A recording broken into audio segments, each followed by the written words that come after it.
Hi friend, welcome to my channel Barnali kitchen and lifestyle ব্লগে সবাইকে অনেক অনেক ভালোবাসা। সবাই কেমন আছো? আশা করছি সবাই খুব ভালো আছো, আমিও খুব ভালো আছি।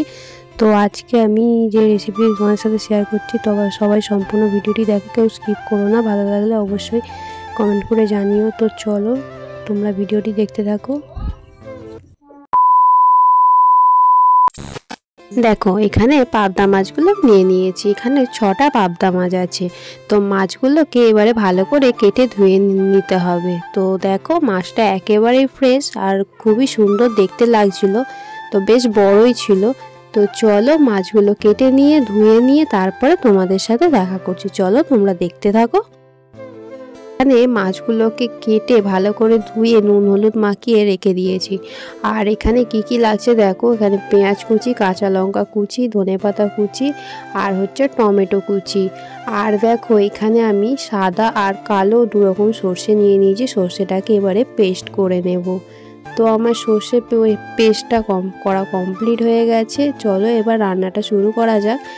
আর দেখো কড়াই গরম হয়ে গেছে, কড়াইতে দিয়ে দিল সর্ষের তেল। রান্নাটা যেহেতু সর্ষের তেলেই হবে, তোমরা চাইলে রিফাইন তেলেও করতে পারো। তো দেখো মাছগুলো সাইজটা বড় ছিল, সেই কারণে দুটো করে ভেজে নিচ্ছে। প্রথমে দুটো দিয়ে দিয়েছে। এবার এগুলোকে এটা ভালো করে ভাজা ভাজা হয়ে গেলে বাদ বাকিগুলো একইভাবে ভেজে নেবে। তো চলো বন্ধুরা সম্পূর্ণ ভিডিওটি তোমরা দেখতে থাকো।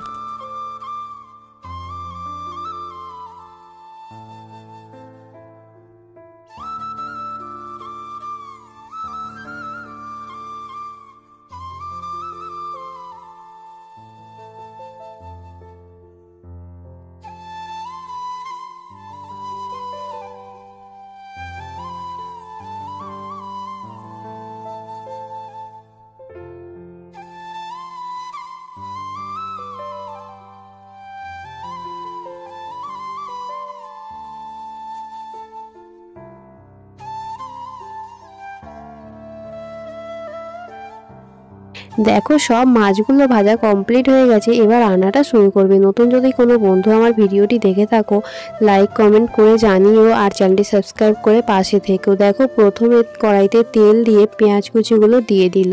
তো পেঁয়াজ কুচিগুলোকে প্রথমে একটু লাল লাল করে ভেজে নেবে। তো তোমরা সম্পূর্ণ ভিডিওটি দেখো, ভালো লাগলে অবশ্যই লাইক কমেন্ট করে জানিও।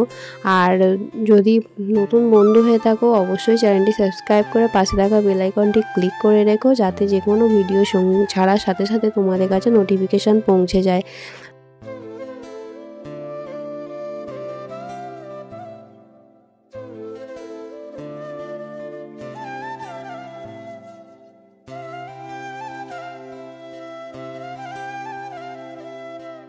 পেঁয়াজগুলো তো লাল লাল করে ভাজা হয়ে গেছে। এবারে এর মধ্যে কাঁচা লঙ্কা চেরাগুলো দিয়ে দিল। এগুলো দিয়েও কিছুক্ষণ ধরে খুব ভালো করে নাড়াচাড়া করে নেবে।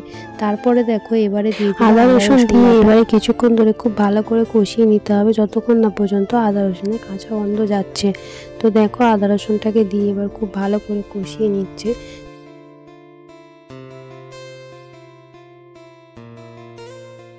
এবারে এর মধ্যে কেটে রাখা টমেটো কুচিটাও দিয়ে দিল। টমেটো কুচিটা দিয়েও এবারে কিছুক্ষণ ধরে ভালো করে কষিয়ে নেবে। তো দেখো টমেটো কুচিগুলো দিয়ে দিল। টমেটো কুচিগুলো দেওয়ার পর এবার খুব ভালো করে এগুলোকে কিছুক্ষণ ধরে কষিয়ে নিতে হবে।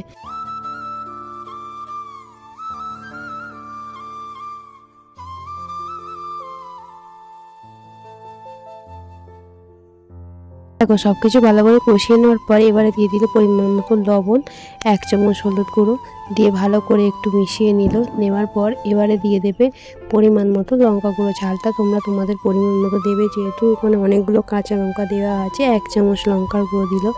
তো দেওয়ার পরে এগুলোকে খুব ভালো করে একটুখানি কষিয়ে নিতে হবে কিছুক্ষণ ধরে। তো চলো দেখতে থাকো। আমার নতুন পুরানো সকল বন্ধুদের অসংখ্য ধন্যবাদ ও ভালোবাসা এভাবে সাপোর্ট করার জন্য, পাশে থাকার জন্য। তো দেখো মশলাটা খুব ভালো করে কষানো হয়ে গেছে। এবারে যে সর্ষেটা বাটা ছিল সেই সর্ষেটা এর মধ্যে দিয়ে দিল। সর্ষে যেহেতু খুব একটা বেশি ভাজতে লাগে না, তো একটু নাড়াচাড়া করে নিলেই হয়ে যাবে। তো দেখো সর্ষেটা দিয়ে একটু নাড়াচাড়া করে নিয়ে তো একটু কাঁচা গন্ধটা চলে যাওয়ার পর তারপর এর মধ্যে পরিমাণ মতো জল দিয়ে দেবে। দেখো ভালো করে কষিয়ে নিয়েছে, দেখতে খুবই ভালো লাগছে আর খেতে খুবই ভালো হয়েছিল। তো দেখতে খুবই কালারটা খুবই সুন্দর লাগছে দেখো। আর এবারে এর মধ্যে ওই সর্ষের বাটিতে দিয়ে জলটা দিয়ে দিল। পরিমাণ মতো জলটা দিয়ে দিবে, খুব একটা বেশি জল দেবে না। যেহেতু এটা ঝোল হবে না। তো দেখো জল দিয়ে দিল, আবারও একটু জল দিয়ে দেবে।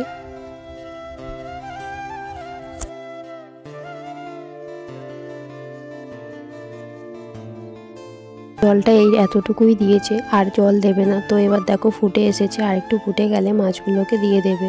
তো দেখো ঝোলটা ফুটতে শুরু করে দিয়েছে, এবারে দেখো পুরোপুরি ফুটে এসেছে। তো এবারে ভেজে রাখা মাছগুলো একে একে ঝোলের মধ্যে দিয়ে দেবে। তো এবারে সব মাছগুলো ঝোলের মধ্যে দিয়ে দিল, দিয়ে কিছুক্ষণ ধরে একটু ভালো করে মিশিয়ে নেবে।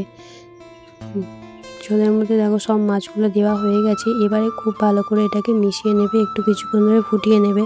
তো তারপরেই রেডি হয়ে যাবে। এভাবে যদি না পাবদা মাছ রান্না করে থাকো তো একবার এভাবে রান্না করে খেয়ে দেখো, আশা করছি সবার খুব ভালো লাগবে।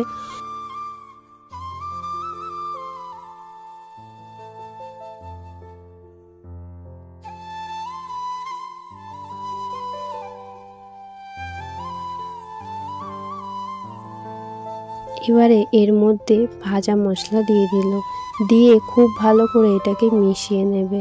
তো দেখো ভাজা মশলাটা দেওয়া হয়ে গেছে, আর ঝোলটাও অনেকটা কমে এসেছে। রান্নাটা পুরোপুরি রেডি হয়ে গেছে। তো কেমন লাগলো অবশ্যই তোমরা কমেন্টের মাধ্যমে জানাবে, একটা করে লাইক করে দিও, আর মিষ্টি মিষ্টি কমেন্ট করো। তো দেখো পুরোপুরি রেডি হয়ে গেছে। এবারে এর মধ্যে ধনেপাতা কুচিটা ছড়িয়ে দিল সব শেষে। তো ধনেপাতা কুচি ছড়িয়ে দেওয়ার পর একটু ভালো করে মিশিয়ে দিলেই রেডি হয়ে যাবে।